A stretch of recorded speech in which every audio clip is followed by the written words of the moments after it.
생생하게 상생하며 YTN 라디오 생생경제. 안녕하세요. YTN 라디오 생생경제 김혜민입니다. 책은 도끼다 8단어의 저자 박웅현 씨가 최근 문화유산 광고 총 12편을 제작했습니다. 저도 몇 편 봤는데요. 정말 기발한 아이디어로 우리의 문화유산의 소중함과 특이함을 꼬집어냈더라고요. 대동여지도 광고는 애플 광고를 패러디했고요. 어린이가 그림 일기처럼 조선 왕조 의궤를 풀기도 했습니다. 또 모바일 중고거래로 송광사 목존 3종 불감을 소개합니다. 그리고 맨 끝에 우리는 우리를 아는가라는 카피가 나오는데 가슴이 쿵 했습니다. 박용만 대한상인 회장이 오늘 SNS에 꼭 1년 전 미국 출장길에 미국 사람이 한국 괜찮아요? 여긴 안전해요? 라고 말했는데 이제 우리가 미국 괜찮아요? 한국은 안전해요? 라고 응답하고 싶다는 글을 올렸는데요. 우리는 정말 생각보다 훨씬 더 괜찮은 국민들인 것 같습니다. 정말로요. 정말 저는 그렇게 생각합니다. 2021년 2월 25일 YTN 라디오 생생경제 지금 시작합니다.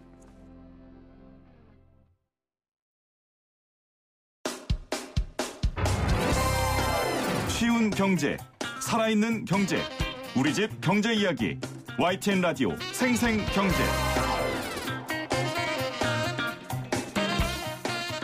오늘 가장 뜨거운 경제 뉴스를 제일 생생하게 전해드리는 시간입니다. 한국은행이 0.5%로 기준금리를 유지하기로 오늘 결정했습니다. 숙명여대 경제학과 신세돈 명예교수와 관련 내용 분석해볼게요. 교수님 어서 오세요. 반갑습니다. 교수님 금리 이야기하기 전에 제 오프닝 들으셨죠? 네. 우리는 생각보다도 훨씬 더 괜찮은 국민인 것 같다. 이 말에 어떻게 생각하세요? 그렇죠. 끝이에요? 일부를 제외하면 일부가 그렇죠. 누군지는 제가 말씀 안 드릴 텐데 그 일부는 어느 데나 그렇죠. 있으니까. 그래요. 대한민국 국민들은 되게 희망적이고 또 상대편을 배려하고 공동체 의식이 강한 그런 나라라고 다들 평가하죠. 제가 오늘 그 박용만 회장 얘기를 언급하기도 했지만 그 글을 보면서 아 맞다 우리 1년 전만 해도 그런 상황이었는데 지금 어렵게 잘 통과해서 지금 뭐 터널의 끝이 아직 보이지는 않지만 여기까지 1년간 잘 해왔다 이런 생각이 들더라고요. 그래서 오늘 오프닝은 그걸로 준비해봤는데 교수님의 동의를 받고 싶었어요. 네. 이제 금리 얘기할까요? 네, 좋습니다. 네. 자, 제 말은 동의하셨는데 네. 그럼 한국은행이 기준금리 0.5%로 동결한 건 동의하세요? 그렇죠. 다 예상했고요. 예상했고 한국은행으로서는 올릴 수도 없고 내릴 수도 없는 그런 좀 난처한 상황이라고 저는 생각해요. 왜 내릴 수 없냐고요. 지금 뭐 주식시장도 그렇고 비트코인도 저렇게 미쳐 있고 또 부동산 시장도 저렇게 광풍이 불었잖아요. 이걸 좀 잠재우려면 금리를 조금 올려야 될 텐데 그렇게 올리자니 그동안 금리 낮다고 돈 빌려 썼던 분들이 굉장히 어렵겠고 또 자영업자들이 지금 굉장히 어려운데 그렇죠. 올릴 수도 없고 내릴 수도 없고 저는 그래서 많은 사람들이 이번에는 동결할 거다. 문제는 언제까지 동결할 거냐. 그렇죠. 그게 문제겠죠. 작년 7월, 8월, 10월, 11월 그리고 올해 1월에 이은 6번째 기준금리 동결입니다. 정말 올릴 수도 없고 내릴 수도 없는 상황에서 어쩔 수 없는 동결이다. 마지못해 동의할 수밖에 없는 상황이다. 이렇게 교수님 말씀을 해주셨는데 동결을 한 이유는 한은 역시 인플레이션 우려는 있지만 그래도 그것보다는 아까 교수님이 앞에 쭉 설명해 주신 이유 때문에 경기 방어를 택했다. 이런 입장이겠죠? 이제 인플레를 20년 전에 인플레하고 지금 인플레를 조금 구별해서 봐야 되는데 20년 전 인플레는 너나 나나 할 것 없이 상품 상관없이 한꺼번에 다 올라갔어요. 근데 최근에는 우리나라도 그렇고 또 미국도 그렇고 이게 올라가는 건 엄청 올라가고 안 올라가는 건 막 내리는 그런 양극화 현상이 있어요. 인플레도. 그래서 그렇게 하다 보니까 퉁 치면 평균을 내면 안 올라가는 것 같이 보이잖아요. 아하. 그래서 지금 많은 사람들이 뭐 인플레가 뭐 작년에 0.5다, 금년에 뭐 1.3이다, 뭐 괜찮지 않냐 이렇게 이야기하는 거는 문제가 있는 게 그런 가운데서도 부동산이나 주식이나 또 일부 상품 같은 경우에는 20% 30% 막 이렇게 오르는 게 많잖아요. 생필품도요. 그렇죠. 따라서 앞으로 우리가 인플레 정책을 할 때는 그렇게 평균치를 갖고 이야기할 게 아니고 일부 국소적으로 급격하게 올라가는 것. 그게 주식이 됐든 부동산이 됐든 뭐 배추값이 됐든 감자값이 됐든 그런 가격을 잡는데 노력을 해야 되는데 그런 노력들이 상당히 좀 힘들죠. 우리가 교수님 정말 방송에 그런 얘기 많이 했어요. 물가 많이 안 올랐다고 하는데 마트 가면 도대체 장바구니 물건은 왜 이렇게 많이 올랐냐 그런 얘기 했잖아요. 그게 평균값으로 그 인플레를 판단하다 보니까 그렇게 된 거였군요. 그렇죠. 그래서 한국은행도 그렇고 미국의 연준도 그렇고 평균치를 갖고 따지는 거예요. 미국도 평균치가 2% 안 되거든요. 그러니까 네. 문제가 없다고 생각하는데 많은 그 분석적인 경제학자들은 그게 0%라 하더라도 주택 가격이 30% 올라버리면 문제가 있잖아요. 그래서 앞으로 한국은행도 그렇고 세계 모든 중앙은행이 전체 평균 수치를 갖고 이야기할 게 아니고 네. 이렇게 국지적으로 물가가 크게 오르는 것을 좀 손을 봐야 되는데 그런 관점에서는 금리를 조금 올려야 되겠죠. 그런데 지금 올릴 수 없는 형편이 되는 게 그동안 너무 경제도 어려웠고 코로나 때문에 타격도 많이 받았기 때문에 제가 한국은행 총재라면 금리는 안 올리지만 물가를 잡기 위해서 아까 지적한 대로 일부 물가를 잡기 위해서 한국은행의 온갖 힘을 다 동원하겠다. 뭐 이렇게 나와야 되는데 그렇게 이야기하는 총재가 어디도 없더라고요. 어려우니까 말씀 못 하시겠죠. 그런 일 자체가. 할 수 있어요. 할 수 있어요? 네, 왜냐하면 태풍이 오기 전에는 태풍이 오면 배추값이 올라가는 거 다 알잖아요. 예측 가능하다. 겨울이 오면 또 겨울 채소가 값이 오르는 거 다 알잖아요. 한두 해 겪은 게 아니잖아요. 그러면 그 담당 책무를 맡은 장관은 이번에 태풍이 오면 분명히 출하가 안 될 테니까 가격이 올라갈 것이라고 생각이 되면 미리 조금 많이 물량을 확보해 두는 그런 노력들을 좀 소홀히 한단 말이죠. 그래서 저는 장관이 정말 훌륭한 사람이 들어와서 엄청난 태풍이 지나갔는데도 양파값은 정말 변함이 없더라. 배추값이 그렇더라. 뭐 이런 어떤 이 장관들이 좀 나와줘야 되는데 여태껏 그런 것을 못 봐서 아쉬워. 근데 말씀 들어보니까 그게 한국은행만 할 수 있는 게 아니라 각 부처와 협력해야 되는데 각 부처와 협력하는 일이 쉽지 않은 것 그렇죠. 같아요. 소관부서 특히 이제 농림수산부나 아니면 농림수산유통공사나 그런 기능을 하는 그 국가기구가 많거든요. 그러니까 그런 기구에 재정적인 어떤 인력인 보강을 해서 이 사람들이 암행어사처럼 전국의 배추시장, 전국의 양파시장을 이렇게 돌아다니면서 필요한 대로 물건을 사거나 가격을 안정시키는 노력을 하는 것이 필요하다는 네. 거죠. 그러니까 물가 평균치 내고 뭐 계산하고 예측하고 그 일만 하지 말고 정말 국민들 생활에 밀접한 부서들과 함께 연관을 하셔서 그렇죠. 물가 조정하는 데 좀 힘써달라는 부탁의 그렇죠. 말씀이셨던 것 같아요. 제가 만약에 대통령이면은 감자특보, 좋다. 배추특보. 네? 그래서 이 배추 가격은 1년 내내 네. 정말 안 움직이도록 하면 국민들이 얼마나 편하겠어요. 아무리 정치권이 그래도 배추값 하나만은 안정되었으니까 살만한 나라다. 이런 나라를 좀 만드는 필요가 있다고 보는 거죠. 그 교수님 시켜준다면 무슨 특보 하실래요? 저는 아까 농산물 가격이 너무 많이 뛰니까 그런 것은 제가 충분히 인력을 보강하면 또 정부가 충분히 재정 지원을 하면 미리 사뒀다가 또 가격이 올라갈 때 내놓고 하는 이제 그렇게 되면 또 누가 아우성일 거냐 하면 채소값이 올라가야 또 1년 돈 벌 거를 한꺼번에 번 또 유통인들이 있지 않겠습니까? 네. 그 사람들이 조금 입이 한 마리 나오겠지만 우리 5천만 국민이 편하다고 하면 배추값, 무값, 안정식, 감자값이 저는요. 감자값이 정말 제가 감자를 너무 좋아해서 가보면 주먹만한 그 감자가 맞아요. 한 덩어리에 1,000원이 넘는다고요? 역시 직접 장을 보시는 분만 하실 수 있는 얘기입니다, 여러분. 미국에 가면요. 1불이면 네. 아이다호 같은 데 가면요. 1불이면은 감자를 한 10kg 살 수 있어요. 그래도 크기가 다르잖아요. 아이다호 감자랑 또 아이다호는 국산보다도 훨씬 더 크고 네. 그다음에 프렌치 프라이를 할 때는 아이다호로 감자로만 해야 하죠. 그래서 우리나라의 1급 특급 호텔에 가면요. 감자 내놓고 뭐라 하는지 아세요? 이거 아이다호 감자입니다. 네. 그래요. 자, 교수님이 죄송해요. 제가 교수님이 장 보는 그 경제학자인 걸 알아서 너무 장바구니 경제에 제가 몰입했습니다. 다시 주제로 돌아와서 자, 우리 오늘 금리 얘기하고 있는데 미국과의 금리 격차 어떻게 유지하느냐 굉장히 중요하잖아요. 네. 이번 기준금리 동결로 미 연준 기준금리하고 격차가 지금 0.25에서 0.5%포인트로 유지됐단 말이에요. 이건 적정합니까? 뭐 여태껏 쭉 한 몇 개월 그래왔죠. 한 6개월 그래왔기 때문에 이거 자체는 이상할 게 없어요. 왜냐하면 조금 더 상황이 어려웠을 때는 우리나라 금리가 기준금리가 미국 금리보다 더 낮았어요.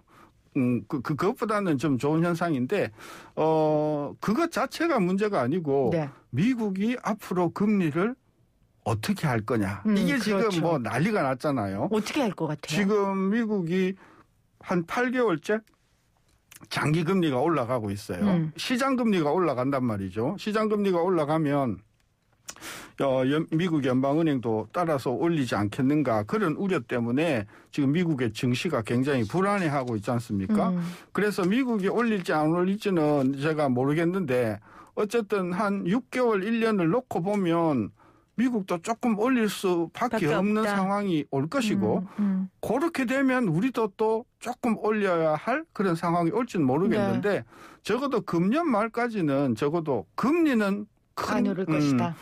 변동이 없을 거지만 시장 금리는 미국 중심으로 우리나라도 이 시장 금리는 조금 올라가고 있어요. 시장 금리는 기준 금리는 동결을 하더라도 네. 지금 제롬 파월 연준 의장은 어제 발표한 거에 따르면 물가 상승률 목표치에 도달하는 데 3년 이상 걸릴 수 있다면서 금리를 좀 장기간 동결할 것이다라는 뉘앙스로 이야기를 했다고요. 네. 그건 본인 생각이에요. 본인 생각이고 네. 연방준비은행 안에서도 그 이사가 6명인데 FOMC로 치면은 또 5명이 더 있는데 이 11명의 생각이 그렇죠. 파월하고 생각이 같진 않아요. 특히 은행 출신의 그런 그 연준 위원들은 금리가 너무 낮아서 은행이 좀 영업하기 곤란하다. 조금 올려야 된다. 그런 이야기를 대놓고 지금 하는 FOMC 위원들이 있거든요. 저는 그래서 파월 의장이 뭐 당분간 한 2, 3년은 뭐 그 인플레 걱정을 안 해도 될 것이다고 말한 것은 정치적인 발언이고요. 네. 현장에서는 의외로 물가가 빨리 올라가면서 금리를 올려야만 한다는 여론에 부닥칠 가능성이 저는 많다고 봐요. 그 예전에 트럼프 대통령은 이 금리 문제 때문에 계속 싸웠잖아요. 싸웠죠. 그 바이든 대통령 입장에서도 근데 사실은 지금 경기 살리는데 엄청난 집중을 해야 할 텐데 금리 올리는 게 부담스럽지 않겠습니까? 그러니까 지금 트럼프는 돈 팡팡 풀어라. 네. 주식시장을 방방 띄워라. 그게 이제 정책이었고요.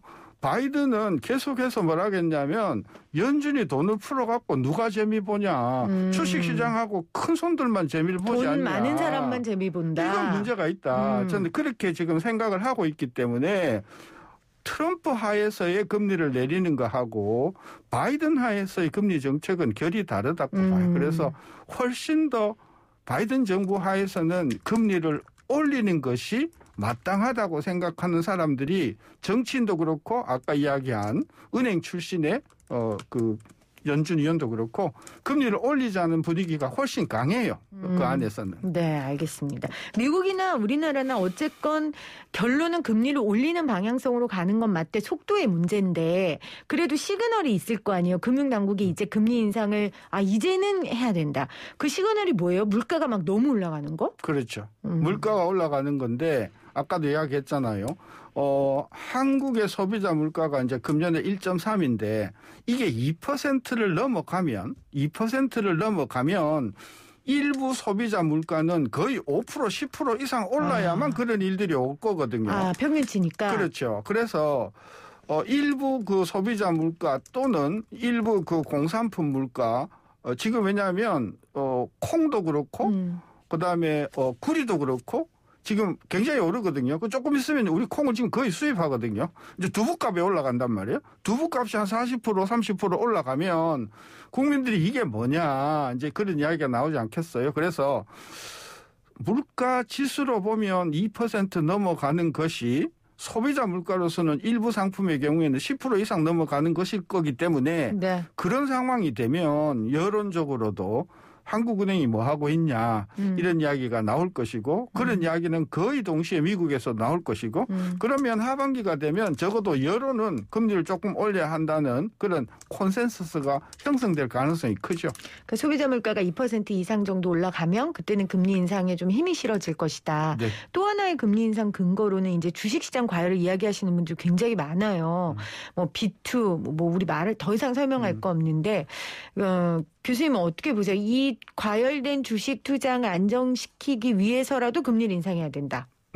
그게 이제 일부는 맞는 이야기인데요. 요게 대통령 선거까지는 요거 못할걸요? 왜냐하면 주식 투자하는 분들이 대부분 유권자들이고 네. 이분들이 뭔 좋지만 하면은 그냥 또 아우성하면서 청와대에 청원을 할 거기 때문에 정치적인 압력상 주식시장 과열에 따르는 금리 인상 또는 부동산 과열에 따르는 금리 인상은 저는 생각하기 어려울 것이다. 다만 감자값이 오른다?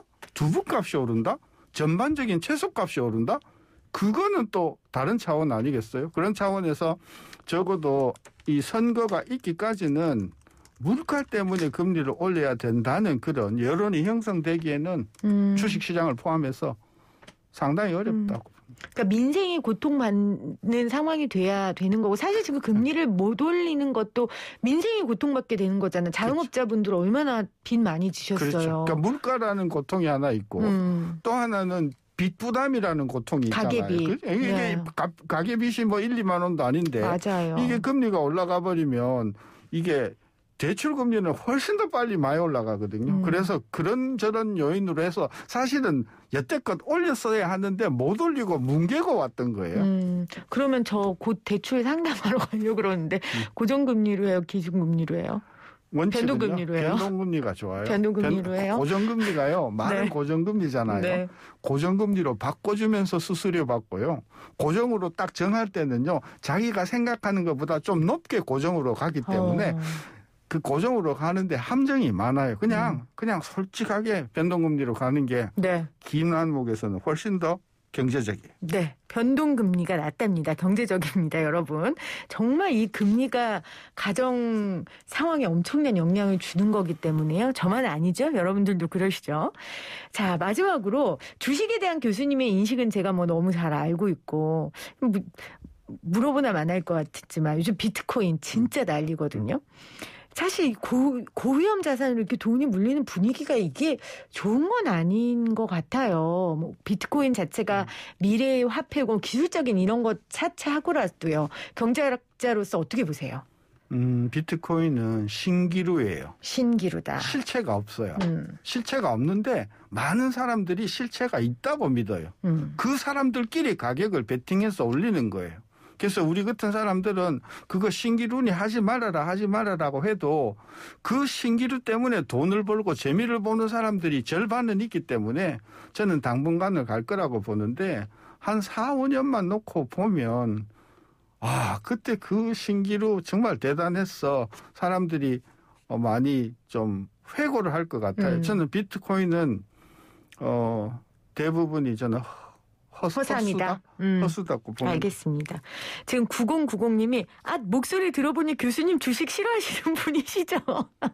교수님 목소리를 기억하고 그때 주식 이야기 하셨잖아요. 네, 저는 주식도 싫어하고 부동산 투자도 싫어하고 네. 저 청문회 해보면 세상에 60평생을 주식도 안 하고 토지 투자도 안 하고 한국에 저런 사람이 있구나. 그래서 제가 집에서 맨날 우리 집사람한테 당신이 경제학자 맞냐고 맨날 그래서 이제 머리카락이 자꾸 빠지고 있어요. 교수님은 감자를 좋아하시는 걸로 네. 그렇게 결론을 내리도록 하겠습니다. 자, 오늘 한국은행의 기준금리 동결안 관련 내용 신세동 교수와 함께 분석해봤습니다. 교수님 고맙습니다. 수고하셨어요.